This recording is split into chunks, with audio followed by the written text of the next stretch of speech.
Here's a quick video on how to replace a battery in your Hyundai key fob. You're going to need one of the 2032 batteries. You can get these off Amazon. I've put a link below in the description. I'll take it straight there.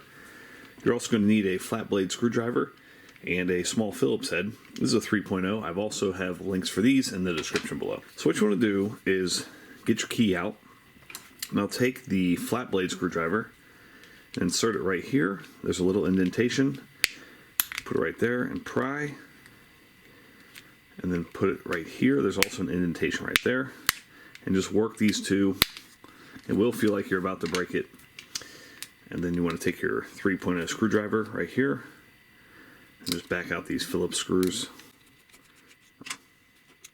Go ahead and take your flat blade screwdriver, remove that cover, put your flat blade right there, remove the dead battery, place a new battery in just like so.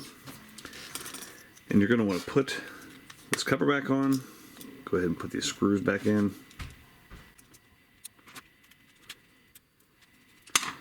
I'll give this a, line this up here and give it a good squeeze. Then you can hit your lock button, make sure you've got your red light there, and you're all set. There's no need to reprogram. Hope that video was helpful. Make sure you hit that thumbs up button.